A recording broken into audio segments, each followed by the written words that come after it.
Oh, what the heck, just for poops and giggles, I'm gonna take this apart and clean the rails and everything.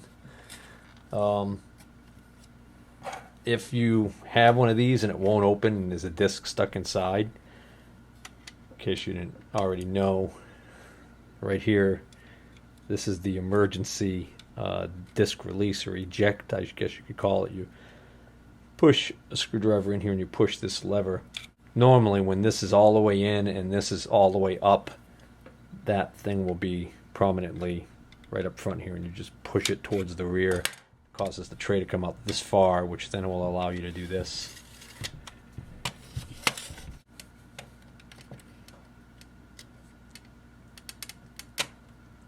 There's a little plastic tab down inside here you have to push down on to allow this to come past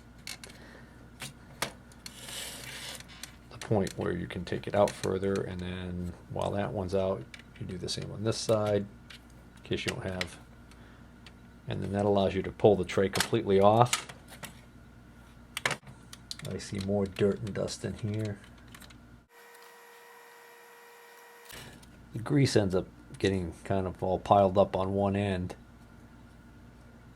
from it running back and forth, and then the dust particles and tiny hairs and stuff that make their way into the machine stick to it. Alright, so what I did was I just used the Q-tip that I had torn down to having very little on it, very little cotton fiber left on the end of it, and use that to apply lube. And I applied lube to the areas where I could see that there definitely was evidence that it had been previously lubed, which is like this track here, here, in here, here, here, down inside there, this pin, nothing on the gears, left those dry because they have no evidence that they've ever had any lube on them, so I think they're supposed to run dry. These little metal rails that the sled rides back and forth on, and I cleaned and reapplied lube to this little worm drive right here that moves the sled back and forth.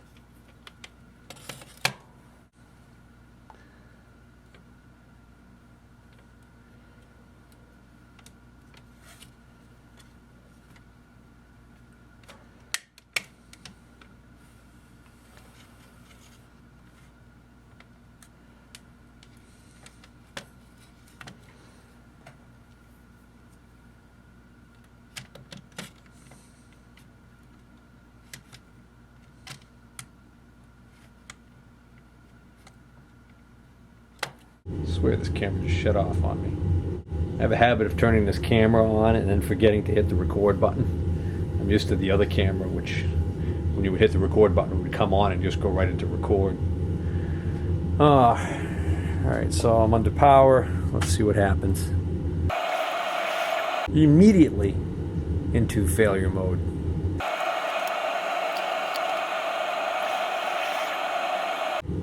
And then that time it went immediately into okay. Oh, I wonder if I had to open the tray and close it to reset something. That's really reaching there. That's really grasping straws. Alright, let's try Harry Potter again.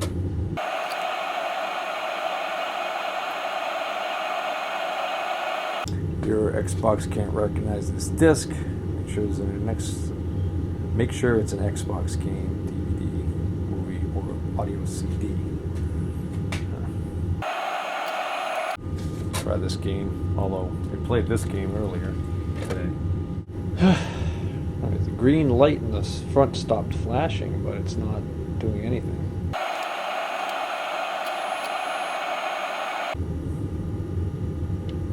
Alright, can't get it to do anything. Let's see, giggles. If we shut it off, we me turn it back on whether or not we get the error. Yep, error 12. Alright, so at this point I'm satisfied that I've done everything I can do to try and get this drive to work. So I'm going to do now what a lot of the people online suggested not to do. Because quite frankly, at this point I really don't care. I'm going to try and tweak that pot. It's funny, I was just wondering how I was going to figure out which direction to turn this control in, because the problem is that a potentiometer basically has three connections on it. It has a connection at one end of the resistive material, the strip of material, and it has a connection at the other end, and then there's what we call the wiper, which is the actual movable piece that is moved along that circular track of resistive material. So if you measure from one end of the track to the opposite end of the track, you get the total resistance of the entire potentiometer. And then if you measure from one end of the track to the wiper, you'll get part of the resistance depending on what position the wiper's in. So in other words, theoretically, if you had the wiper positioned exactly right in the middle and you measured from the wiper to one end or the other end, you should get a matching reading. So the problem is if it's in the circuit in a way that all three connections go to different places in the circuit, which sometimes happens, then you're going to not be able to tell necessarily which way to turn it to increase it. But as luck would have it, the way they're using this in this circuit is they're actually tying the wiper to one end, because if I measure from one end to the wiper, I get 0 ohms. So those 2 points are common to each other. If I measure from one end to the far end, I get the full resistance of the potentiometer, more than likely. Well, actually, that's not correct either. Let me illustrate. Okay, first let's talk about physically the construction of a potentiometer. So physically, what you end up with is a ring of material, almost like a track of material. Okay, that's interrupted, and this is going to be some sort of a material, possibly carbon or a substrate, that's got resistance, electrical resistance to it. So you would have one electrical connection would be here, and one electrical connection would be here.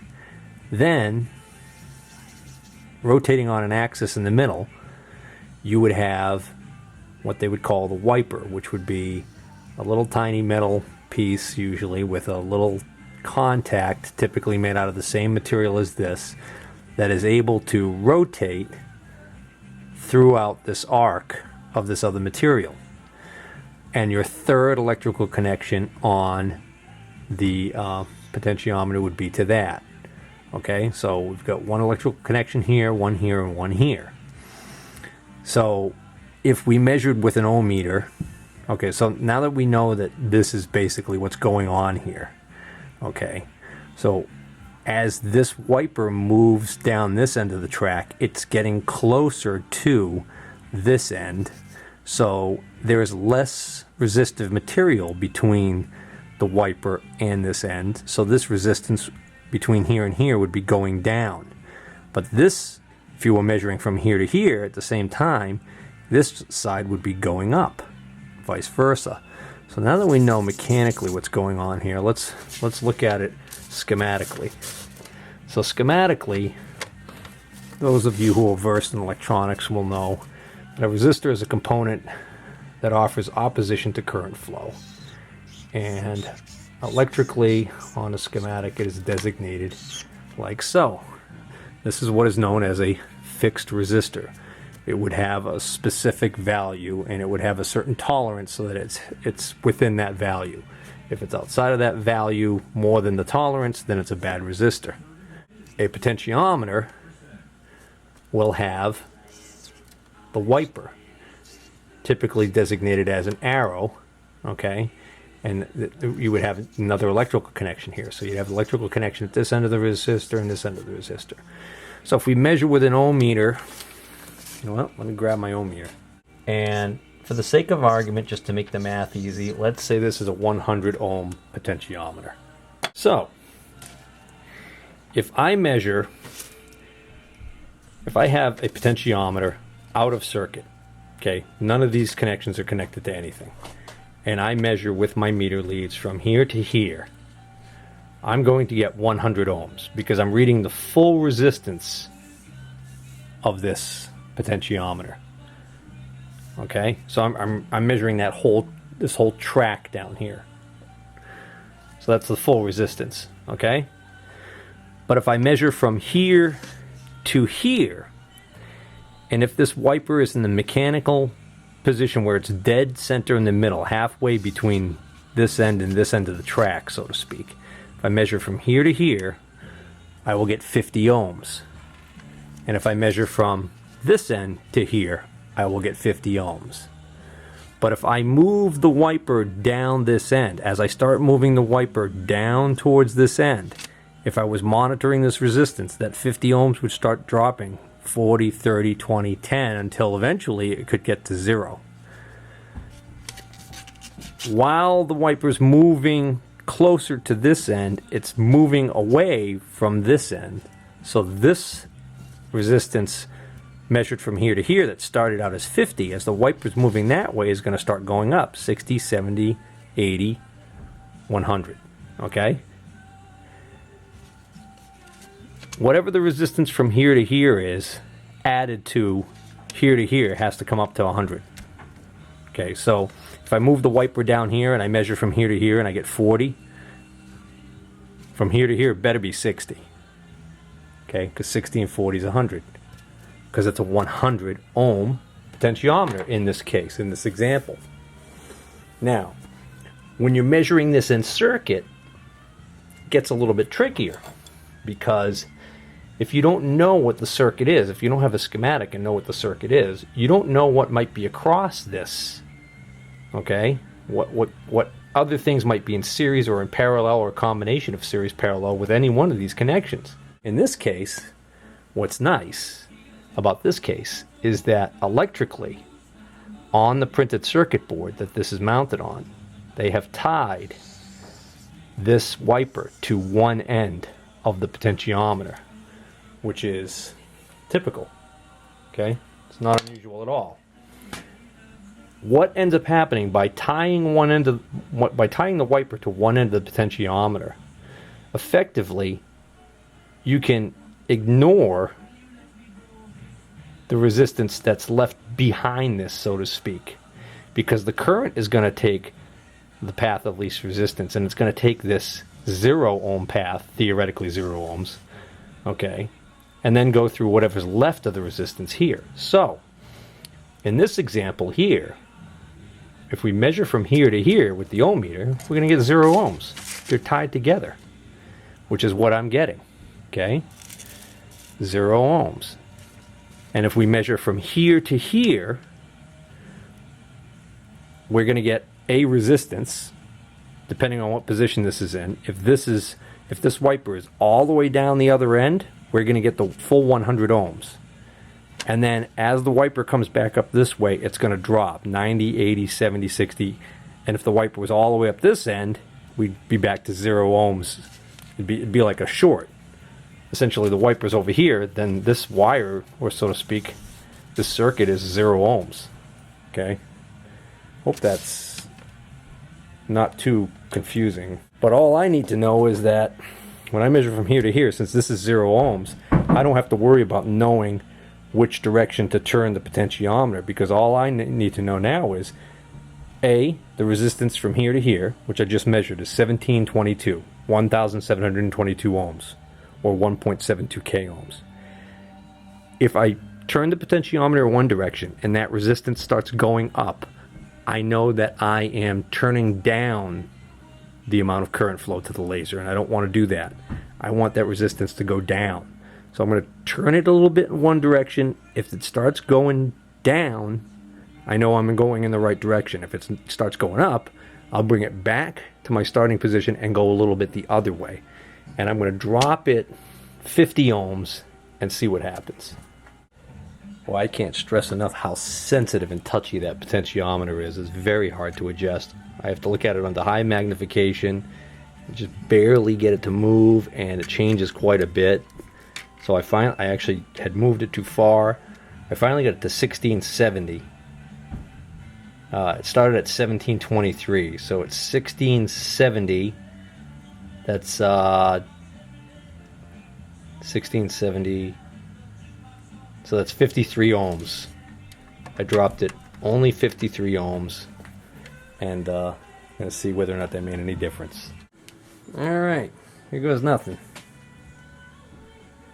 Of course, ideally, the first thing we'd like to see is we'd like to see it not give the error message. Now it goes right to error. All right, just for the heck of it, let's. We still have a disc in there? No. Let's...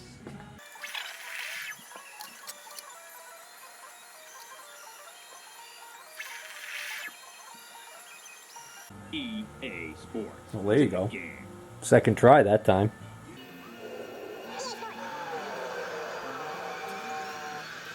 Okay, so we're reading the NASCAR game now.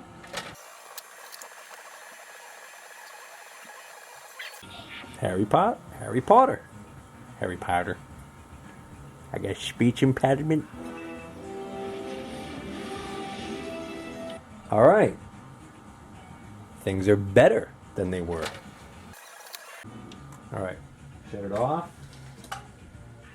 Just for giggles. Turn it on. Let's see. Went right in that time. But it didn't do it when I first tried it. So I think what I'm going to do is I'm going to drop it 50 more ohms. Oh, just to be clear, I just did a measurement. It's 1570, so I did my math wrong. I actually dropped it 153 ohms so far. And I think I'm going to drop it just 50 more ohms. So let's make it 50 more ohms. See if I can't hit 1520. No, it's 70 more ohms. Let's make it an even 1500. I'm going to aim for 1500 ohms as a reading. All right, that little pot is so touchy. Makes it quite interesting to try and hit the number that I wanted. So I ended up stopping at 1484. I was trying to get down to 1500, but I ended up going 16 ohms below that for a grand total of, let's see, 153 plus 86. All right, so that's 239 ohms. So I dropped this thing 239 ohms total. And that's as far as I'm going to go. I suspect that this is going to be an improvement. But hey, I've been wrong before. Let's see.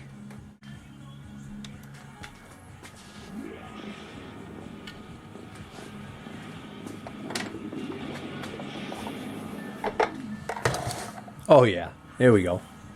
Goes right to the word Microsoft at the bottom. If that word Microsoft shows up, it doesn't go into error. Oh, I meant that. I keep doing that. I keep thinking the small button's the eject button. I just shut it down. Oh, let's see.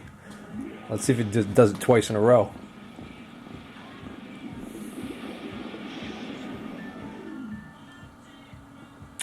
There you go. See that Microsoft comes up so quick? Oh, how do you like that? It won't eject.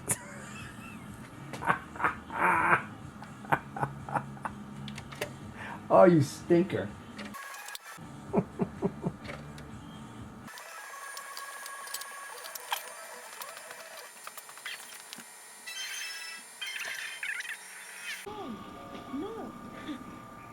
All right, well,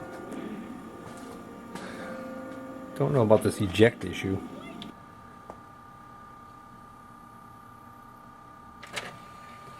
Maybe it's just a fluke. I guess I should make sure it reads the NASCAR game. A sport. Yep. It's in the game.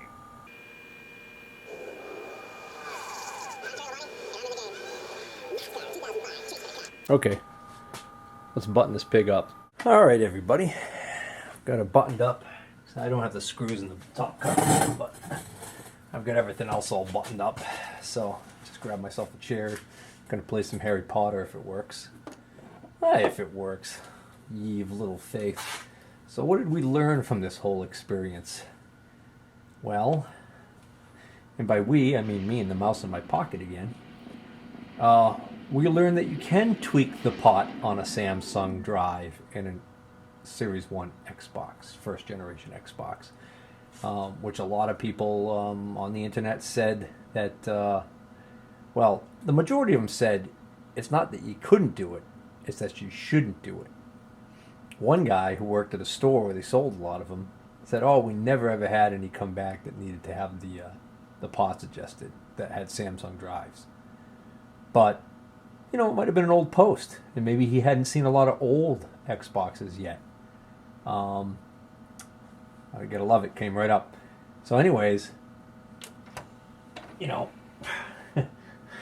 the way I looked at it was, I was convinced early on that it was a drive-related issue, and then I pretty much confirmed it as time went on, that it was drive-related. And through process of elimination and trying other things, I eliminated a lot of the simple fixes, like cleaning the laser, cleaning the lenses, cleaning dirt out of the unit, things like that. So I really had only one of two choices: replace the drive or replace the laser in the drive. Or I could try this fix, try tweaking the pot. I remember even seeing a post from one guy who said there is no pot on the Samsung Drive. There is no pot physically there. So I don't know if either A, he's just more of a noob than I am and couldn't find it, or B, he was looking at a different generation of Samsung Drive that doesn't have a pot. But I'd find it hard to believe that there isn't any pot, because the pot's there so that the factory can set the thing up. Lasers of this type, their output decreases with age. At some point, the output's going to get low enough that it's going to create problems for you. So this is a short-term fix for what is going to be the inevitable complete failure of the laser. I don't know whether or not this is going to work for hours, weeks, months, who knows. If Harry Potter goes back to But, alright, so I think at this point here, I'm going to shut the camera off so I can get engrossed in Harry Potter, the game. Hope this helps some people out. Take care.